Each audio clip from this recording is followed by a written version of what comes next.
जय हिंद। फै जोङो दुरान्ड कापनि सोमोन्दै बिदा फंबायनि खेला होनब्लाबो जागोन। फैनो गोनां खेलाया ओरैबायदि इन्टारेस्टिं जानो थांगासिनो दङ। जों दिनै north east United FC Alauddin आजारे बिथांनि सोमोन्दै बाथ्रा सावरायगोन। भिडिअखौ मोजाङै खोनासं, बेनिफ्राय कमेन्ट बक्सआव कमेन्ट हरनो दाबाव गावबा गावनि साननायखौ, आरो आंनिफ्राय गोबां सोंथि थागोन बे खेलाखौ लानानै। बेनिफ्राय मैयानि भिडिअआव आंखौ सोरबा फंबायमोना बुजि मोनाखै। जों खेलानि सोमोन्दै सावरायदों, महन बागाना माबायदि, नर्थ इस्टआ माबायदि, बड'लेण्ड एफसिआ माबायदि, जोङो बैफोरखौ लानानै सावरायदों। बेनिफ्राय आंखौ बुंदों, नों मा बड'लेण्ड एफसिजों सापर्ट गैया नामा? दङ, फुल सापर्ट। क्वार्टार फाइनालावबो नर्थ इस्टखौ फेजेननांगौ, सेमि फाइनालावबो फेजेननांगौ, फाइनालावबो फेजेननांगौ, बेनिफ्राय ट्रफि लाना फैनांगौ, धाम धुम बमा गावनांगौ आरो मोसानांगौ बड'लेण्ड एफसिआ, आरो बेजों लोगोसे जों पाब्लिकफोराबो। दिनै क'क्राझार साइ स्टेडियामाव फुल पाब्लिकनि सापर्ट बड'लेण्ड एफसिनि थाखाय, आरो हम ग्राउन्ड गावनि न'आवनो खेला गेलेगोन। सापर्ट दंना? दा जोंनो खेला गेलेगिरिफोरा मोजां गेलेनांगोन, आरो फुटबल देरहानो थाखाय मा खालामनांगोन? गल सोनो हानांगोन, अब्लानियानो देरहागोन। दा आंनि सोंथि, मैयाबो आंनाव सोरबा कमेन्ट हरदों, आदा बड'लेण्ड एफसिआ 1 नर्थ इस्टआ 0। सोरबाया बुंदों नर्थ इस्टआ गलनै, बड'लेण्ड एफसिआ 1। सोर सानो नर्थ इस्टआ गलनै सोगोन आरो बड'लेण्ड एफसिआ 1 जागोन? आरो सोर सानो नर्थ इस्टआ 0, बड'लेण्ड एफसिआ 1, माने बड'लेण्ड एफसिआ देरहागोन? दा सोंथिया बेनो, आलाउद्दिन आजारे थांनाय बोसोरनि आइएसएलनि टप गल सोग्रा स्करार, ओरैबायदि गिदिर गिदिर फरेनार प्लेयार, गुबुन गुबुन टीमफोराव डिफेन्सआव गोजौ गिदिर गिदिर।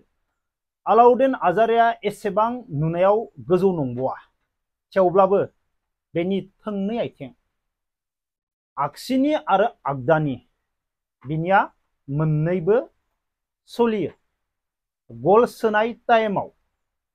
बेनिफ्राय ओरैबायदि टाइमाव आलाउद्दिन आजारेया बल बानायनानै होयो, बल बानायनाय समाव बिनिया मालाबाबो लेट जाया।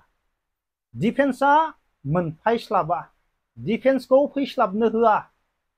ओरैबायदि स्पिड, ओरैबायदि फास्ट, एकुरेट, जायनो होनांगो, जेरै गुलि गावोना, गुलिजों एकुरेट गावोना, बेनि आथिङा सिलाय बायदि एकुरेट पास। मिस्टेक जायो नंगौ, नाथाय ओरैबायदि माने 100आव 95, 90, 99% बेनिया ओरैबायदि पासआबो स्पिडजों लोगोसे जायनो होनांगो एकुरेट पास जायो। बेखौ आरो बुंनांगौ जेबो गैला। आरो नर्थ इस्टनि काउन्टार एटाक, थांनाय आइएसएलफोरखौ नाय, ओरैबायदि डेन्जार काउन्टार एटाक खालामो।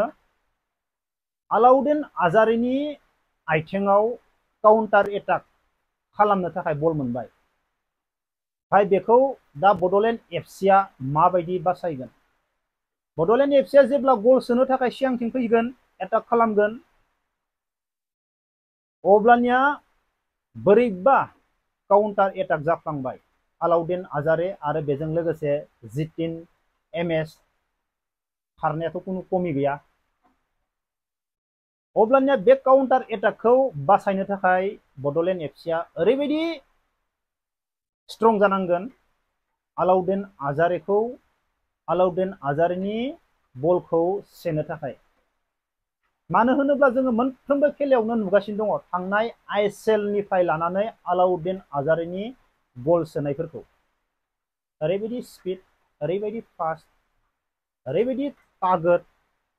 मानो होनोब्ला सिलाइजों गावनाय बायदि बेनि बल जोनाय आरो पस्टआव गल सोनाया, ओरैबायदि एकुरेट गल सोयो। दा नोंथांमोना मा सानो? आलाउद्दिन आजारेखौ माबायदि होबथागोन? मानो होनोब्ला थांनाय समाव जा दा दुरान काप जाबाय दङ मेघालयआव नर्थ इस्टजों मोजां एसेबां टीम गैयामोन।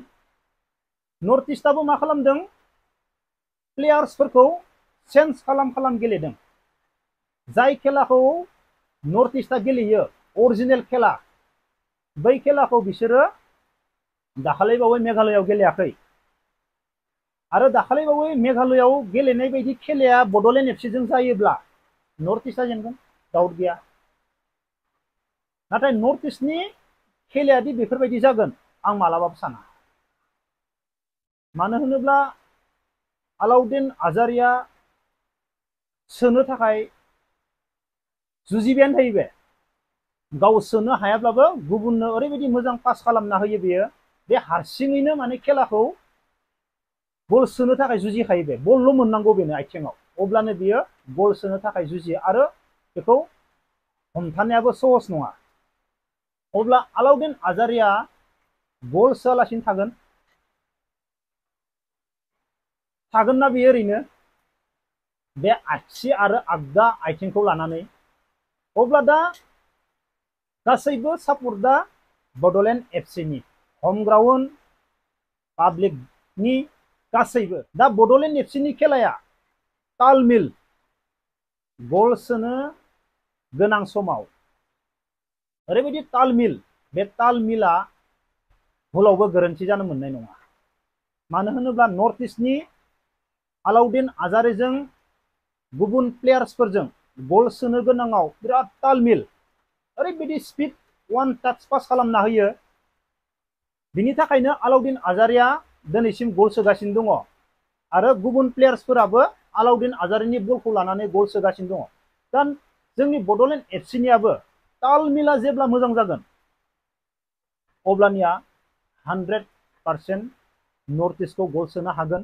बेनिफ्राय आं बेखौनो सानो बे खेलायानो बड'लेण्ड एफसिनि थाखाय फाइनाल बिदा फंबायनि खेला हम ग्राउन्डआव नर्थ इस्टखौ फेजेननो हाब्लानो आं सानो बेनो फाइनाल। सेमि फाइनाल आरो फाइनाल बेखौ दोनथ'। नाथाय नर्थ इस्टखौ हम ग्राउन्डआव फेजेनना हरनो हायोब्लानो फैनो गोनां खेलायाव जाय टीमा बड'लेण्ड एफसियानो जा नर्थ इस्ट एफसियानो जा जाय फिसा गोरोन्थि खालामगोन बेनो गल जागोन। आरो खेलायाव देरहानाय जेननाय थाखायो गासैबो देरहाजोबा ओरैबायदि साननो गोनां थै आरो थां नंना नङा थैगोन आरो थांगोन बेफोरबायदि जाना दङ बिदा फंबायनि खेला हम ग्राउन्डआव जाय गोरोन्थि खालामना लायो बेनो जेनगोन।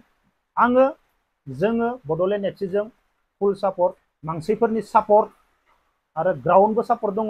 बेजों लोगोसे किस्मत भगबानाबो जाहाथे बड'लेण्ड एफसिखौ सापर्ट खालामो। खेला गेलेनायजों लोगोसे आं बेखौसो सानो जेरैखि जाया नाथ्रोद नुथ्रा गेंग्रा गुंग्रा जेरैखि जाया बिदि थैखो दै खालामनानै नर्थ इस्ट एफसिजों जुजिनानै देरहानो हायो आं बेखौसो सानो। अब्ला कमेन्ट बक्सआव कमेन्ट हरनो दाबाव। जय हिन्द।